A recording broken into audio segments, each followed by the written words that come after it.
Dah. Assalamualaikum warahmatullahi wabarakatuh. Waalaikumsalam warahmatullahi wabarakatuh. Selamat siang untuk semuanya. Untuk tugas kali ini kita akan membahas tentang tokoh-tokoh yang menjadi panutan ketika menjalankan akhlak gitu ya, sebagai core value ASN. Pertama saya akan memulai untuk tokoh yang saya ajukan itu adalah Bapak Erick Thohir ya, selaku kementerian dari Kementerian BUMN ya. Mengapa saya pilih beliau gitu ya? Karena saya melihat kinerja beliau ya, nggak hanya sekedar bisa menerapkan akhlak dalam pekerjaan ya, tapi dalam kehidupan sehari-hari juga. Dari segi pekerjaan beliau, mulai dari pemilik perusahaan, terus kemudian beliau menjadi ketua dari Inasgok yang menjadi core dari Asian Games 2018 yang berjalan cukup sukses. Lalu sekarang Kementerian BUMN gitu ya. Jadi beliau ini banyak memberikan kontribusi juga ya untuk bisa menjalankan bagaimana beliau juga memberikan contoh gitu ya. Misalnya bagaimana membentuk perusahaan yang cukup efisien, bagaimana kolaborasi dengan kementerian lain, itu menjadikan beliau menurut saya sebagai sosok panutan untuk bisa menjalankan core value ASN. Seperti itu. Itu aja yang bisa saya sampaikan mungkin dari beliau. Banyak juga selain itu juga sekarang di Kementerian BUMN juga ada ini ya, bisa dibilang koordinasi antar Kementerian BUMN itu udah sangat baik gitu ya. Jadi ada semacam kayak ini ya, kayak kumpulan BUMN. Jadi BUMN itu setiap perusahaannya itu sekarang sudah dipantau seperti itu. Jadi insya Allah BUMN sekarang bisa menjadi lebih baik meskipun banyak kekurangannya juga. Itu saja, terima kasih. Untuk selanjutnya silahkan Pak Irwan. Baik, terima kasih Pak Yoga. Saya izin share screen ya. Baik, Bapak dan Ibu, ini saya akan menjelaskan salah satu tokoh panutan saya di dalam kehidupan sebagai ASN. Jenderal Hugeng, seorang polisi yang jujur, teladan, dan berintegritas yang dimiliki Polri. Sosoknya layak menjadi panutan bagi setiap ASN yang ada di Indonesia. Mengenal sosok Hugeng, Kapolri anti suap yang dimiliki Indonesia. Hugeng adalah perwujudan polisi yang sederhana, anti suap, dan tidak silau dengan kemewahan dunia. Bahkan Presiden Gus Dur mengatakan di Indonesia hanya ada 3 polisi yang tidak bisa disuap, yaitu polisi tidur, patung polisi, dan Jenderal Hugeng. Guyonan itu sebenarnya merupakan ajakan untuk mawas diri, sebab sosok Jenderal Hugeng yang dimaksud adalah sosok yang bukan sembarangan. Seperti apa sosok Jenderal Hugeng tersebut? Nama lengkapnya adalah Hugeng Iman Santoso, lahir di Pekalongan 14 Oktober 1921 dan wafat 14 Juli 2004. Pada 1956, ketika Hugeng ditugaskan sebagai Kepala Reserse Kriminal di Sumatera Utara, tugas itu merupakan ujian terberat bagi seorang polisi karena di sana dikenal dengan area penyelundupan. Di Medan, rumah pribadi dan mobil telah disediakan beberapa cukong judi. Namun Hugeng menolak dan memilih tinggal di hotel sebelum mendapatkan rumah dinas. Tak mau menyerah, para cukong itu pun kemudian memenuhi rumah dinas Hugeng dengan beragam perabot rumah tangga. Karena kesal, Hugeng pun mengultimatum agar barang-barang itu diambil kembali oleh pemberinya. Perabot itu akhirnya dikeluarkan secara paksa oleh Hugeng dari rumahnya dan ditaruh di pinggir jalan. Maka gemparlah kota Medan karena ada seorang kepala polisi yang tidak mempan disogok. Hugeng menjabat Kepala Polri tahun 1968 sampai 1971, yang sebelumnya menjabat Kepala Reserse Kriminal Kepolisian Sumatera Utara. Tahun 1968, Presiden Soeharto mengangkat Hugeng sebagai Kapolri menggantikan Sucipto Yudodiharjo. Beliau meninggal dunia pada 14 Juli 2004 di usianya yang ke-83 tahun. Walaupun Jenderal Hugeng sudah wafat, tapi semangatnya tak pernah hilang. Ini menjadi inspirasi bagi saya untuk terus bersikap jujur dan menjadi teladan bagi masyarakat. Baik, terima kasih. Itu dari saya, tokoh Jenderal Hugeng. Terima kasih, Pak Yoga. Oke, untuk selanjutnya Mas Ganang mungkin silakan.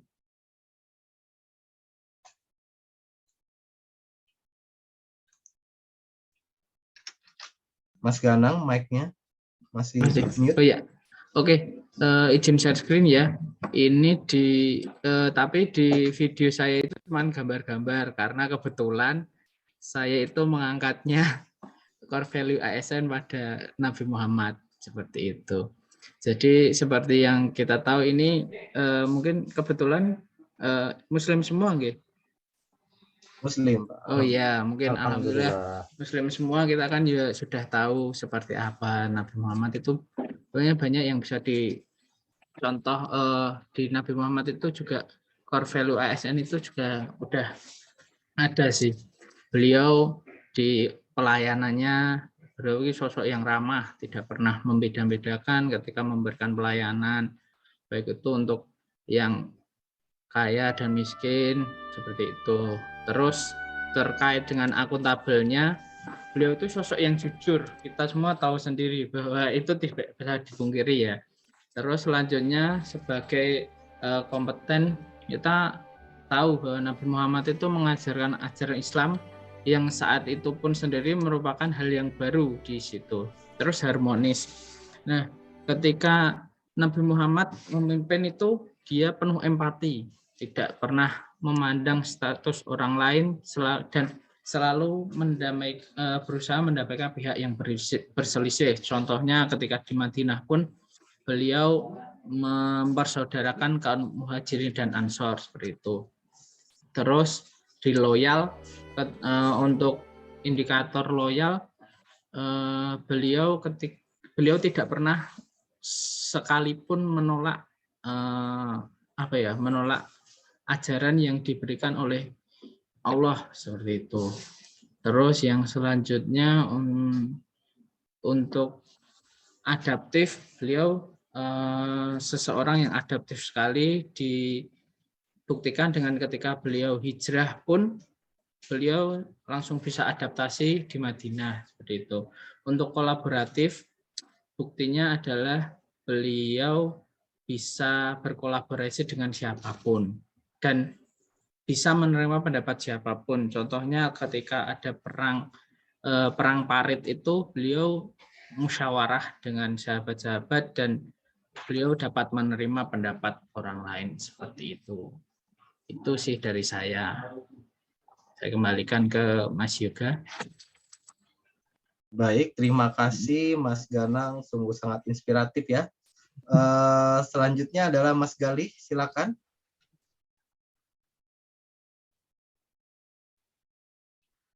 Mas Galih sudah ready?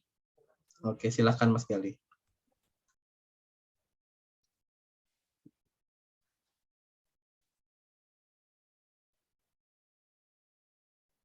Bisa di-unmute, Mas.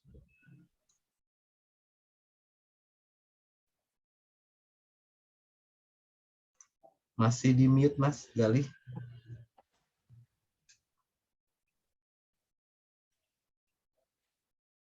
Suaranya tidak terdengar.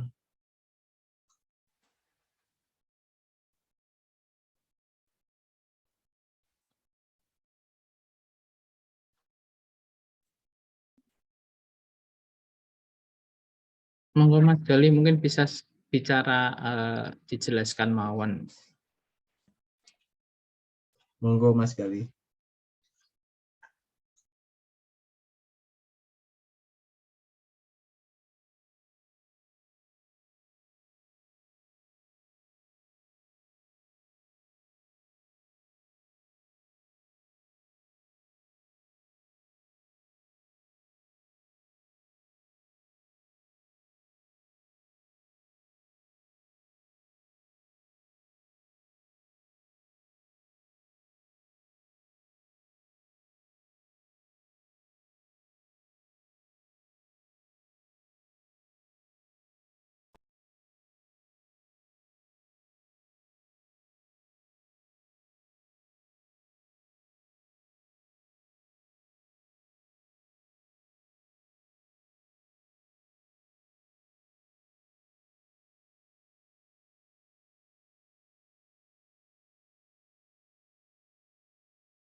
Mas Galih,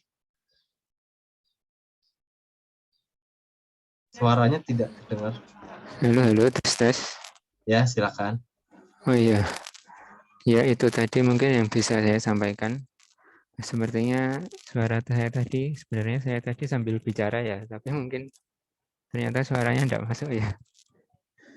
Tapi mungkin teman-teman bisa melihat dari video tadi ya. Ya mungkin itu yang bisa saya sampaikan. Terima kasih. Oke, terima kasih Mas Galih. Mbak Adinda, silakan. Ya, izin share screen ya. Terus izin videonya di off karena takut nge-lag lagi kayak tadi. Silakan. Siap.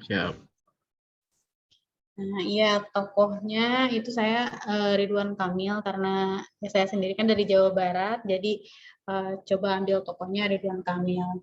Nah, di sini ada saya setelah review beberapa sumber, saya rasa Ridwan Kamil juga sudah menerapkan banyak praktek berakhlak ya. Contohnya untuk yang berorientasi pelayanan itu di awal pertama periode kepemimpinannya itu sudah banyak terobosan, salah satunya membuat program Jabar Quick Response. Terus untuk yang akuntabel juga di bawah kepemimpinan beliau ini Jawa Barat ini bisa dapat penghargaan WTP dari BPK. Terus untuk yang yang loyalnya loyal. Nah, loyalnya ini jadi beliau ini berakhlak ya, apa sih loyal ya. Sebentar. Untuk yang loyalnya ini jadi beliau harmonis dulu maksudnya kompeten ini jadi beliau juga banyak mendapatkan penghargaan karena membawa Jabar ke arah yang lebih baik gitu. Terus kemudian untuk yang harmonis banyak program-program beliau ini yang tidak hanya diterapkan untuk yang menjangkau semua ini gitu, semua agama gitu. Karena meskipun misalkan rata-rata Jawa Barat itu Muslim, tapi memang banyak program-program yang juga didedikasikan untuk non-Muslim. Kemudian untuk yang loyal ini salah satu indikator loyalta itu mencintai budaya ya.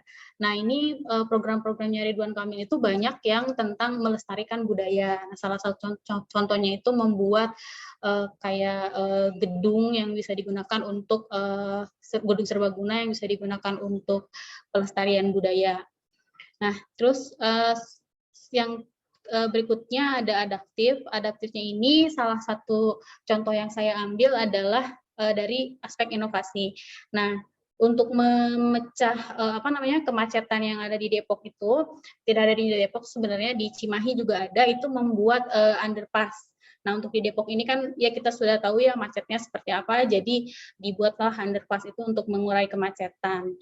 Nah, terakhir yang kolaboratif itu saya ambilnya tentang UMKM. Jadi semenjak beliau menjabat ini kan gencar tuh meningkatkan UMKM dan wadah UMKM-nya itu beliau berkolaborasi dengan Shopee agar nanti UMKM yang ada di Jawa Barat itu khususnya bisa menjual produk-produknya ke Shopee.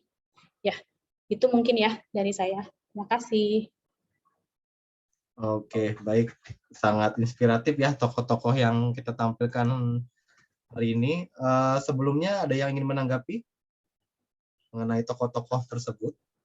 Mungkin ada yang bisa sharing, ada yang punya pengalaman mungkin, silakan. Mungkin sharing dikit ya Mas, dikit aja. Ternyata memang setelah kita lihat di video itu, setelah beberapa paparan ternyata memang core value ASN itu perlu sekali ya Mas. Udah gitu aja sih. Kalau dari saya, Pak Yoga, silakan, Pak menambahkan Irwan. sedikit. Jadi kalau saya lihat, bukan kita yang membutuhkan core value ASN, tapi bukan core ASN yang membutuhkan kita, tapi kita yang membutuhkan itu. Karena dengan core ASN value itu, kita menjadi lebih baik ke depan. Oke. Mungkin Mas Gali atau Mbak Adinda ingin menanggapi?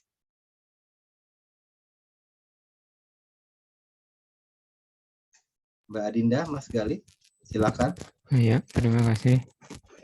Mungkin menurut saya core value ASN ini ya istilahnya bisa sebagai pegangan lah gitu, supaya menjadi ASN yang baik. Tapi di luar itu yang mungkin kita tetap juga harus mengembangkan diri juga. Terima kasih. Oke, silakan Mbak Dinda. Ya, izin menambahkan lagi gitu ya, mungkin dengan si core value ASN ini bisa tadi tetap jadi pegangan buat kita, terus untuk menjadi kendali juga buat kita kalau kita tuh harus tetap on track lah gitu. Oke, terima kasih untuk tanggapannya. Dari sini kita bisa tarik kesimpulan sebenarnya ya, bahwa kita belajar dari tokoh-tokoh itu, bahwa sebenarnya tokoh-tokoh tersebut itu memiliki core value ASN ya. Itu udah jelas banget gitu. Dan yang jelas mereka sudah mengimplementasikan semuanya dengan sangat baik. Terlepas sebagai manusia bahwa manusia punya kekurangan ya.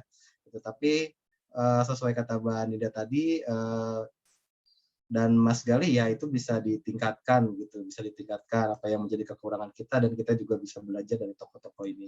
Seperti itu. Itu saja yang bisa saya sampaikan. Terima kasih banyak untuk diskusi hari ini. Mudah-mudahan kita semua selalu diberi kesehatan. Terima kasih. Assalamualaikum warahmatullahi wabarakatuh. Waalaikumsalam warahmatullahi wabarakatuh. Terima kasih. Pak Yoga, Bapak Ibu semua. Terima kasih. Silakan untuk live room.